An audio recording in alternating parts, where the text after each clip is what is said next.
খুব শৌখিন হয়ে উঠেছি। এখন আমরা প্রত্যেকেই ঘর সাজাতে ভীষণ ভালোবাসি। সেই ঘর সাজানোর মধ্যে একটা মেইন বিষয় কিন্তু থাকে ক্যাকটাস। ক্যাকটাস দিয়ে দেখবেন অনেকেই আছে, হয়তো আপনার ঘরেও একটা ক্যাকটাস খুব সুন্দর রয়েছে। ক্যাকটাস রাখলে দেখতে খুব ভালো লাগে আর দেখতেও খুব সুন্দর হয়, কিন্তু এই ক্যাকটাসটা কোথায় রাখলে আপনার ভালো হবে আর কোথায় রাখলে আপনার ক্ষতি হবে ফেং শুই মতে অবশ্যই বলবো। কিন্তু তার আগে বলি, নমস্কার, আমি গৈরিকা, কলকাতা ক্যানভাসে আপনাকে স্বাগত জানাচ্ছি। আজকের বিষয়বস্তু তো প্রথমেই বললাম, কিন্তু বিষয়বস্তুতে যাওয়ার আগে বলি, আপনি যদি এই পরিবারের মানে কলকাতা ক্যানভাসে এই পরিবারের একজন এখনও না হয়ে থাকেন, তাহলে প্লিজ সাবস্ক্রাইব করুন কলকাতা ক্যানভাস। পাশেই বেল আইকন রয়েছে, প্রেস করে অন করে নিন, তাহলে নতুন ভিডিও আপলোড হওয়ার সঙ্গে সঙ্গেই নোটিফিকেশান পৌঁছে যাবে আপনার কাছে। এবার বলি, ক্যাকটাস দিয়ে ঘর সাজানো খুব সুন্দর বিষয়। ক্যাকটাস অনেক মূল্যবানও, কারণ এখন খুব কস্টলি ক্যাকটাস। তো সেই জন্য শৌখিনতার একটা চিহ্ন বলতে পারি আমরা ক্যাকটাসকে। ক্যাকটাস তো বাড়িতে রাখতেই হবে, কিন্তু কোথায় রাখবো? ফেং শুই মতে কিন্তু বলছে ক্যাকটাস রাখাটা খুব একটা ভালো বিষয় নয়। ক্যাকটাস আপনার পড়াশোনা, ব্যবসা এবং আপনার জীবনের যে উন্নতি, সেই উন্নতির বাধা তৈরি করে হচ্ছে ক্যাকটাস। কারণ কাঁটাযুক্ত তো, ক্যাকটাস তো কাঁটাযুক্ত, সেই জন্য বলছে এটা ঋণাত্মক মানে নেতিবাচক ইঙ্গিত বয়ে আনে আপনার জীবনে। তাহলে কি আমরা ক্যাকটাস রাখবো না বাড়িতে? এত সুন্দর একটা জিনিস বাড়িতে রাখবো না? খুব রাগ হচ্ছে, কারণ ক্যাকটাস আমি খুব পছন্দ করি, আপনি নিশ্চয়ই পছন্দ করেন। সমাধান নিশ্চয়ই আছে, নিশ্চয়ই রাখবো। কোথায় রাখবো? ঘরের মধ্যে রাখবো না। শোবার ঘর, খাবার ঘর, বসার ঘর, রান্নাঘর, এমনকি বাথরুমেও নয়। আমরা ক্যাকটাস অবশ্যই রাখবো আপনার যদি ছাদ থাকে, নিজস্ব বাড়ি থাকে, ছাদটা আপনি ক্যাকটাস দিয়ে সুন্দর করে সাজাতে পারেন। আপনার যদি ফ্ল্যাট হয়, আপনি ব্যালকনিতে খুব সুন্দর করে ক্যাকটাস দিয়ে সাজাতে পারেন। কিন্তু কখনোই সেটা বসার ঘর মানে আপনার ঘরের ভেতরে রাখবেন না।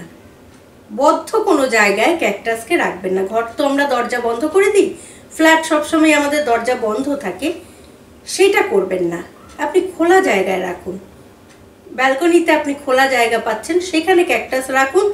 তার যদি নেগেটিভ দিকও থাকে, সেটা কিন্তু বেরিয়ে যাচ্ছে, কিন্তু সৌন্দর্যটা থাকছে, আপনি উপভোগ করতে পারছেন জিনিসটা, কিন্তু নেগেটিভিটিটা চলে যাচ্ছে বাইরে। এমনকি শুধু ক্যাকটাস গাছটাই আপনি রাখবেন না তা নয়, কিন্তু ক্যাকটাসের বিষয়ে কোনো ছবি, কোনো কি বলবো মডেল, কোনো কিছু, কোনো কাঠ পিস, কোনো কিছুই কিন্তু আপনি ঘরের ভেতর প্লিজ রাখবেন না। সফলতার চাবিকাঠি কিন্তু আপনার হাতে। ফেং শুই মত কিন্তু এই কথাই বলছে। এরপর বলি, গাছ আমরা সকলেই ভালোবাসি। ফুল, গাছ, এই জিনিসগুলো কে না ভালোবাসে? আমরা সকলে ভালোবাসি। গাছ আমরা নিশ্চয়ই রাখবো, কিন্তু ওই একই কথা বলি, ক্যাকটাস বা বনসাই জাতীয় গাছ কিন্তু আমরা ঘরের ভেতর রাখবো না। ঘরের ভেতর রাখবো সবুজ গাছ, জীবন্ত গাছ। জীবনের প্রতীক সবসময় যদি আপনার চোখের সামনে থাকে, আপনি এমনি জীবন্ত হয়ে উঠবেন। সেই জন্য জীবন্ত গাছ বা সবুজ গাছ রাখতে হবে আপনার ঘরের ভেতরে।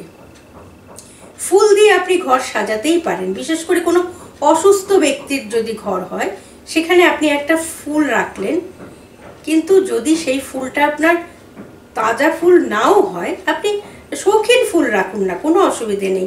রেশম কাপড়ের ফুল পাওয়া যায়, প্লাস্টিকের ফুল পাওয়া যায়, আপনি ফুল রাখতে পারেন, অবশ্যই রাখতে পারেন।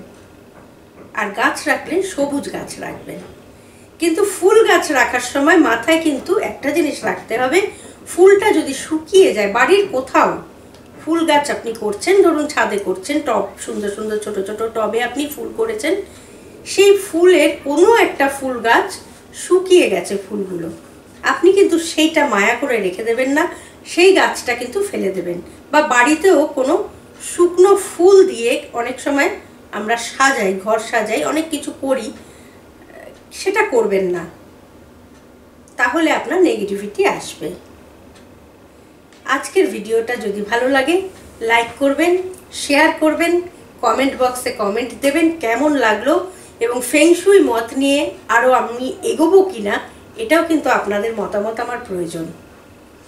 ভালো থাকুন, সুস্থ থাকুন, কিন্তু অবশ্যই কলকাতা ক্যানভাসকে সাবস্ক্রাইব করে নিন, কারণ এই ধরনের নানা রকম সমস্যার সমাধান কিন্তু একমাত্র কলকাতা ক্যানভাস। পাশেই বেল আইকন রয়েছে, প্রেস করে অন করে নিন, তাহলে নতুন ভিডিও আপলোড হওয়ার সঙ্গে সঙ্গেই আপনার কাছে নোটিফিকেশান পৌঁছে যাবে। ভালো থাকুন, সুস্থ থাকুন, সুন্দর হয়ে উঠুক আপনার জীবন। নমস্কার।